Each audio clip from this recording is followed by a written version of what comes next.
ओम शांति। 19/5/26 की मुरली है। बाबा कहते हैं, मीठे बच्चे, आत्मा अभिमानी भव, चलते फिरते उठते बैठते यही अभ्यास करते रहो तो तुम्हारी बहुत उन्नति होती रहेगी। क्या अभ्यास करना है हमें? आत्मा अभिमानी, मैं आत्मा हूँ, इन पाँव द्वारा चल रही हूँ, कानों द्वारा सुन रही हूँ, आंखों द्वारा देख रही हूँ। ये अभ्यास करते रहेंगे तो हमारी उन्नति होगी। प्रश्न है, बाप की एक्यूरेट याद किन बच्चों की बुद्धि में रहेगी? बाबा जो है जैसा है वो एक्यूरेट याद। उत्तर, जिन बच्चों ने बाप को एक्यूरेट जाना है।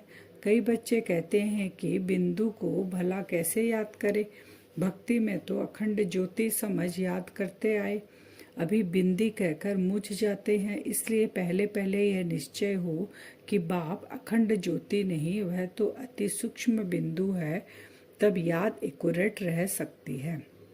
बाप जैसा है देखने में जो है उस रूप में ही हमें उनको याद करता है। जैसे बाबा बिंदु रूप है तो बिंदु रूप में ही उनको, यही है एक्यूरेट याद। ओम शांति। सभी बच्चे याद में बैठे हैं। मनमना भाव, यह संस्कृत अक्षर वास्तव में है नहीं। मनमना भाव, बाबा कहते हैं यह संस्कृत अक्षर वास्तव में नहीं है। बाप ने जब सहज राजयोग सिखाया तब यह संस्कृत अक्षर बोले नहीं है। यह तो संस्कृत जानते ही नहीं है। बाप तो हिंदी में ही समझाते हैं। संस्कृत ने ब्रह्मा बाबा भी संस्कृत नहीं जानते हैं, तो बाप तो हिंदी में समझाते हैं। भल यह रथ, बाबा कहते हैं मैं तो हिंदी में समझाता हूँ। भल यह रथ हिंदी, सिंधी तथा इंग्लिश जानने वाला है, परंतु बाप समझाते हिंदी में है। रथ यानी ब्रह्मा बाबा का शरीर जो है वो 3 भाषा जानता है, हिंदी, सिंधी, इंग्लिश, लेकिन बाबा शिव बाबा हिंदी में समझाते हैं। जो जिस धर्म का है उनकी अपनी भाषा है। यहाँ हिंदी भाषा ही चलती है। यह भाषा समझना सहज है और यह स्कूल भी वंडरफुल है। इसमें कोई भी कागज, पेंसिल, पन्ने आदि की दरकार नहीं रहती। यहाँ तो सिर्फ एक अक्षर को याद करना है, अर्थात बाप को याद करना है। गॉड को अथवा ईश्वर को अथवा परमपिता परमात्मा को कोई याद न करे, यह मुश्किल है। याद सभी करते हैं। बाबा कहते हैं कि यहाँ कुछ भी ज़रूरत नहीं, कोई साधन की ज़रूरत नहीं है, फिर खाली याद, बाबा को याद करना। तो बाबा कहते हैं कोई ऐसा नहीं होगा जो परमपिता परमात्मा को याद नहीं करता होगा, मुश्किल ही है। लेकिन याद सभी करते हैं परंतु उनकी पहचान नहीं है। बाबा ने कहा ना, एक्यूरेट याद नहीं है, एक्यूरेट पहचान नहीं है, लेकिन याद तो जाने अनजाने करते हैं। बाप ही आकर अपनी पहचान देते हैं। शास्त्रों में जो कल्प की आयु इतनी लंबी लिख दी है वह बाप आकर समझाते हैं। बहुत बड़ी बात भी नहीं है। बाबा कहते शास्त्रों में क्या कर दिया, बहुत लंबा चौड़ा टाइम बता दिया। तो बाबा कहते इसमें कोई समझने की कोई लंबी चौड़ी बात नहीं है। जैसे अहिल्याएं हैं, बूढ़ी बूढ़ी माताएं हैं, क्या समझेगी? यह तो बहुत ही सहज है। बाबा कहते हैं कोई लंबा चौड़ा बात नहीं, एक छोटा सा बात है कि परमात्मा बिंदु स्वरूप है। यह तो बहुत ही सहज है, कोई छोटे बच्चे भी समझ सकते हैं। बाबा अक्षर कोई नया नहीं है। हम शिव बाबा को बाबा कहते हैं ना, तो बाबा कहते हैं इसमें समझने का ऐसा कुछ नहीं है। एक्यूरेट अगर उनको समझे तो इसमें कोई तकलीफ नहीं है, मेहनत नहीं है। तो बाबा कहते हैं बाबा तो हम कहते ही हैं, शिव के मंदिर में जाते हैं तो बुद्धि में आता है कि यह शिव बाबा है, वह निराकार है। सभी मनुष्य मात्र बाबा कहते हैं। हम सर्व आत्माओं का बाप एक है। सब जीव की आत्माएं जो शरीर में निवास करती है बाप को याद करती है। सब धर्म वाले जो भी है सब परमपिता परमात्मा को जरूर याद करते हैं, लेकिन पहचान नहीं होने के कारण, पता नहीं होने के कारण नाम रूप सब अलग अलग बोल दिया है, लेकिन याद करते हैं परमात्मा को। शास्त्रों में बाबा कहते हैं ऐसे लिखा हुआ है कि अभी 40,000 वर्ष और कलयुग माने यानी पतित दुनिया चलेगी, बिल्कुल ही घोर अंधियारे में है। अभी तुम रोशनी में हो। बाप ने तुमको जब अब रोशनी में लाया है। यह 5,000 वर्ष में सृष्टि का चक्र पूरा होता है। कितना, कहाँ 5,000 साल और कहाँ 40,000 वर्ष शास्त्रों में लिखा हुआ है। तो बाबा कहते कितने अंधियारे में हो तुम, लेकिन बाबा ने आके बताया कि अभी रोशनी में तुम जा रहे हो जल्दी, क्योंकि ये कल्प पूरा सृष्टि चक्र जो है 5,000 साल का ही है, वो खत्म होने वाला है। बाबा कहते कल की बात है, तुम राज्य करते थे बरोबर इन लक्ष्मी नारायण का राज्य था, स्वर्ग था। पावन दुनिया में बाबा कहते कोई उपद्रव आदि हो नहीं सकते। उपद्रव होते ही है रावण राज्य में। यहाँ तुमको बाप समझाते हैं, तुम सम्मुख कानों से सुनते हो। कौन सुनते हैं? बाबा कहते हैं सम्मुख कानों से कौन सुनती है? आत्मा सुनती है कानों द्वारा। आत्मा को बड़ी खुशी होती है, हमको बाप फिर से आकर मिला है। बाप से वर्षा लिया था, बाप कहते हैं मुझे याद करो।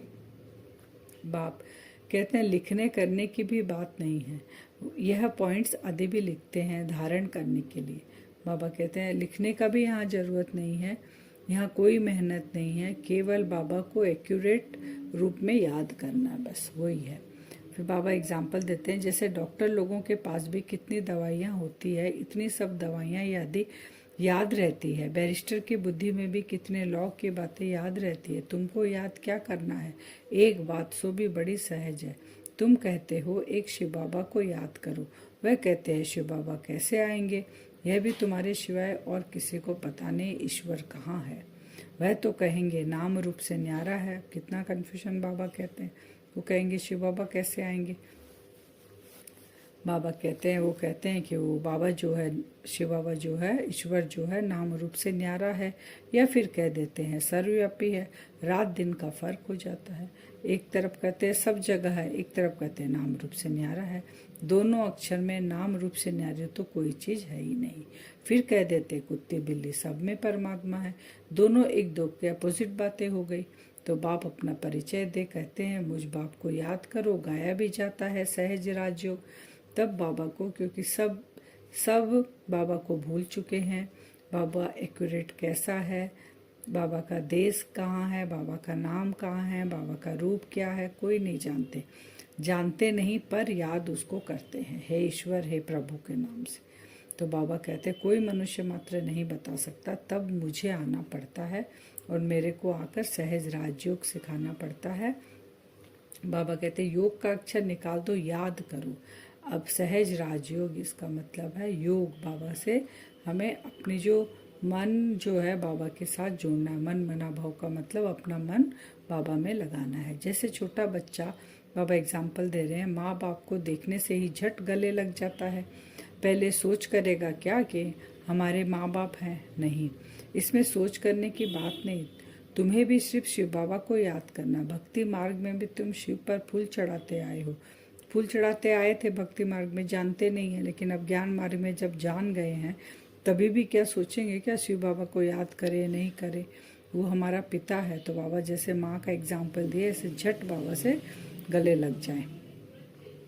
भक्ति मार्ग में तुम शिव पर फूल चढ़ाते आए हो। सोमनाथ का मंदिर कितना भारी बनाया हुआ है, जो बाद में मोहम्मद गजनवी ने आकर लूटा था। सोमनाथ का मंदिर भारत में नामी ग्रामी है। सबसे पहले तो शिव की पूजा होनी चाहिए। बच्चों को यह सब नॉलेज अभी बुद्धि में आई है। भले पूजा आदि करते आए हो, परंतु तुमको यह पता नहीं था कि यह जड़ चित्र है। शिवलिंग की जो हम पूजा करते थे, बाबा कहते करते आए हो, उस पर सब फूल, दूध, अक्का फूल, बेलपत्र सब चढ़ाते आए हैं। लेकिन बाबा कहते ये नहीं जानते थे कि ये जड़ चित्र है, जरूर चैतन्य में आया होगा, तब तो वर्ष वर्ष शिव जयंती भी मनाते हैं। जो धरती पर आकर जाते हैं उनकी ही जयंती मनाते हैं। तो शिव बाबा भी जरूर आया होगा, तभी शिव जयंती मनाते हैं। यह भी कहते हैं शिव परमात्मा निराकार, आत्मा जानती है हम भी निराकार है। अभी तुम आत्माभिमानी बनते हो, बहुत सहज है। वह तो हमारा बाबा है, ज्ञान का सागर है। बाबा कौन है? शिव बाबा ज्ञान का सागर, सुख का सागर, पतित पावन है। उनकी बहुत महिमा है। ब्रह्मा विष्णु शंकर की इतनी महिमा नहीं है, क्योंकि ब्रह्मा विष्णु शंकर को भी रचना करने वाला कौन है? शिव बाबा है। तो महिमा किसकी होती है? माँ बाप की होती है। तो बाबा की महिमा सबसे जास्ती है। एक की ही महिमा गाते हैं। अब तुम बच्चे जानते हो, बाबा आकर हमको वर्षा दे रहे हैं। जैसे लौकिक बाप बच्चों का लालन पालन करते हैं, पढ़ाते नहीं हैं, पढ़ाई के लिए स्कूल में जाते हैं, फिर वानप्रस्थ में गुरु किया जाता है। ये बाबा लौकिक का बोल रहे हैं, लेकिन हमारा यहाँ शिव बाबा जो है हमारा पिता भी है, टीचर भी है और सतगुरु भी है। हमें कहीं जाने की दरकार नहीं है, क्योंकि हम सब आत्माएं अभी वानप्रस्थ में है।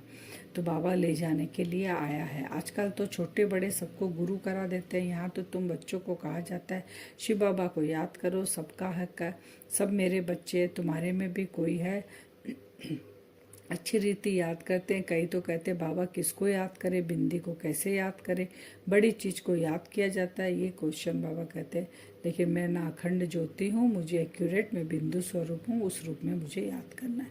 फिर बाबा कहते हैं मीठे मीठे सिकले दे बच्चों को। बाप घड़ी घड़ी कहते हैं बच्चे पेट के लिए सिर्फ रोटी टुकड़ा खाना है, पेट कोई जास्ती खाता नहीं है। माने बाबा का कहने का मतलब अब समय बहुत कम है, अब लालच से हम ज़्यादा पेट के लिए भागा दौड़ी नहीं करें, क्योंकि समय बर्बाद नहीं करें। जो 2 रोटी मिलती है दाल रोटी, सबसे बाबा कहते हैं बेस्ट खाना है, वो खाना चाहिए। डॉक्टर लोग भी कहते हैं एक प्रकार का खाना खाओ तो बीमार नहीं होंगे, तो बाप भी समझाते हैं रोटी टुकड़ खाओ तो मिले उसमें खुश रहो। दाल रोटी जैसी कोई चीज़ होती नहीं, जास्ती लालच भी नहीं रहनी चाहिए। सन्यासी लोग क्या करते हैं, घर बार छोड़ जंगल में चले जाते हैं, तत्व को परमात्मा समझ याद करते हैं, समझते हैं ब्रह्म में लीन हो जाएंगे, परंतु ऐसे तो है नहीं। बाबा कहते हैं सन्यासी लोग क्या करते हैं, घर बार किस लिए छोड़ते हैं कि हम ब्रह्म में जाके लीन हो जाएंगे। लेकिन ब्रह्म क्या है, ब्रह्म है रहने का स्थान। जैसे यहाँ हम जिस घर में रहते हैं उसको मकान कहते हैं, घर कहते हैं, आत्मा शरीर के साथ उसमें रहती है, वैसे ही वहाँ शिव बाबा रहते हैं ब्रह्म में। ब्रह्म में लीन कैसे हो जाएंगे, कोई मकान में जाके लीन कैसे हो सकता है, एक तत्व है वो, परंतु ऐसे तो है नहीं। आत्मा तो अमर है, लीन होने की बात नहीं, बाकी आत्मा पवित्र अपवित्र बनती है, और लीन होगी तो अस्तित्व खत्म हो जाएगा। लेकिन बाबा कहते हैं आत्मा को तो पार्ट प्ले करना है, वो आत्मा ही पवित्र बनती है, आत्मा ही अपवित्र बनती है, उसमें अविनाशी पार्ट मुदा हुआ है तो वो खत्म नहीं हो सकता। तुमको कितना अच्छा ज्ञान मिला है, तुम ही प्रारब्ध भोगते हो, फिर ये ज्ञान भूल जाता है, फिर सीढ़ी उतरनी होती है। अब तुम्हारी बुद्धि में सारा ज्ञान बैठा हुआ है। हम 84 जन्म कैसे भोगते हैं, यह पार्ट कभी भी कोई का बंद नहीं होता, यह बना बनाया ड्रामा है जो फिरता ही रहता है। पूछा जाता है कि ड्रामा सर्वशक्तिमान है या ईश्वर, तो कहते हैं ईश्वर सर्वशक्तिमान है, समझते हैं वह सब कुछ कर सकते हैं। लेकिन बाप कहते हैं मैं भी ड्रामा के बंधन में बंधा हुआ हूँ, पतितों को पावन बनाने मुझे आना पड़ता है। बाबा कहते हैं मुझे जो डायरेक्शन मिला हुआ, मेरा जो कर्तव्य है और जिस समय आना होता है, मैं भी ड्रामा में बंधा हुआ हूँ, उसी समय आकर मैं वो कर्तव्य करता हूँ। तुम सतयुग में जब सुखी बन जाते हो तो बाबा कहते हैं मैं जाकर विश्रामी होता हूँ, माने परम धाम में बाबा चले जाते हैं। फिर सतयुग से लेकर त्रेता एंड तक बाबा का पाठ नहीं रहता है। फिर द्वापर युग से जो भक्ति मार्ग शुरू होता है, जो साक्षात्कार हम करते हैं, वो बाबा शिव बाबा ही हमें कराते हैं, लेकिन वो इनडायरेक्ट कराते हैं। अभी संगम पर बाबा डायरेक्ट आए हुए हैं। बाबा कहते हैं तुम सिर कुल्ले चढ़ जाते हो, तुम्हारी शहर पर सवारी होती है। बाबा कहते तुम भी गांठ बांध लो, शिव बाबा और वर्षे को याद करना है। यह तो बहुत सहज है, योग अर्थात याद कहते हैं। माने ये गांठ बांधने का मतलब हम बाबा को सारे दिन में अपने साथ रखें, बाबा को भूले नहीं। तो गांठ बांधने से जैसे कोई को याद नहीं रहता तो गांठ बांध लेते हैं पल्लू में, कि जब जब हाथ लगे तो याद आए कि हमने किस लिए गांठ बांधी है, तो बाबा वही करे। लेकिन हमें ये कोई स्थूल गांठ नहीं बांधनी है, अपने मन बुद्धि में गांठ बांधनी है कि मेरा तो एक शिव बाबा, दूसरा ना कोई। यह तो बहुत सहज है। योग अर्थात याद कहते हैं। बाबा याद नहीं ठहरते, योग में कैसे बैठे, अरे लौकिक बाप की याद उठते बैठते चलते फिरते रहती है, तुम भी सिर्फ याद करो। बाबा ने कह दिया याद क्यों नहीं ठहरती, अपने लौकिक पिता जो शरीर के माता पिता उनको भूलते हो क्या, तो वैसे मेरी भी नेचुरल याद होनी चाहिए। आज का वरदान है सर्व के दिलों के राज को जान, सर्व को राजी करने वाले सदा विजयी भव। सबके दिल के राज को हमें पहचानना है, परखना है, परख शक्ति से परखना है कि उनके दिल में क्या है, उनके राज को जानना है। तो विजयी बनने के लिए हर एक के दिल के राज को जानना है। किसी के मुख द्वारा निकलने वाले आवाज़ से उसके दिल के राज को जान लो तो विजयी बन सकते हो, लेकिन दिल के राज को जानने के लिए अंतर्मुखता चाहिए। जितना अंतर्मुखी रहेंगे उतना हर एक के दिल के राज को जानकर उसे राजी कर सकेंगे। राजी करने वाले ही विजयी बनते हैं। बाबा ने कहा अब दिल के राज को कौन जानेगा, जो अंतर्मुखी रहेगा। बाहर मुक्ता से अपने को हटाकर अंतर की गुफा में जब जाएगा, बाबा के साथ अपना तार जोड़ेगा तो उसे टचिंग होगी और सामने वाले के दिल की राज को वो जान सकेगा। स्लोगन वैराग्य ऐसी योग्य धरनी है जिसमें जो भी फल डालेंगे वह फलीभूत अवश्य होगा। वैराग्य बाबा कहते हैं इतनी योग्य धरनी है जिसमें हम कोई भी फल डालेंगे ना वह फलीभूत हो जाएगा।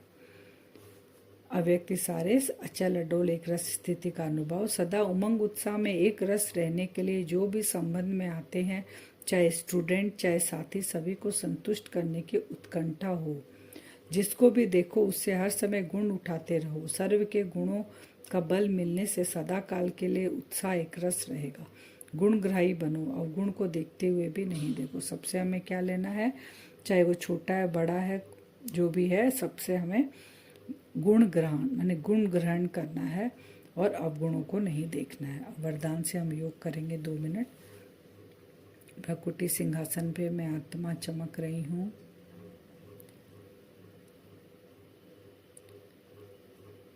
बाबा से पावरफुल लाइट परमधाम से मुझ आत्मा के ऊपर पड़ रही है।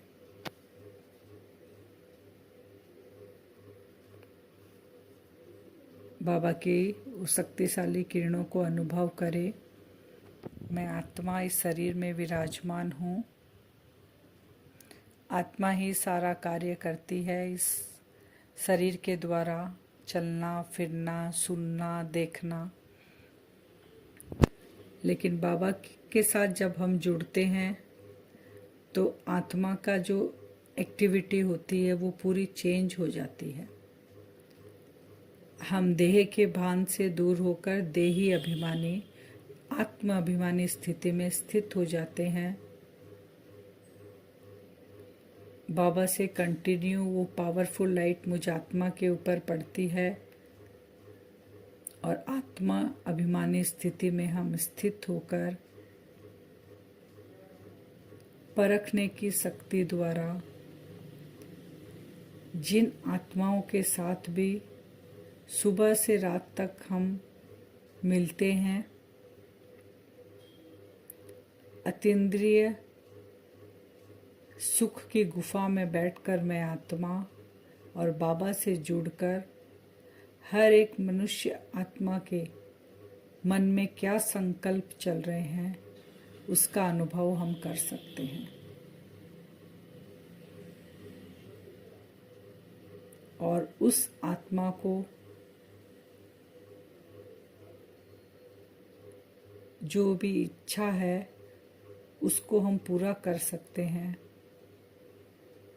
हम उस परमात्मा की संतान हैं, हम शिव बाबा के बच्चे हैं। डायरेक्ट वर्षा बाबा से हमें मिलता है और आत्माभिमानी स्थिति में स्थित होकर सामने वाली जिन आत्माओं से भी मुलाकात होती है उनको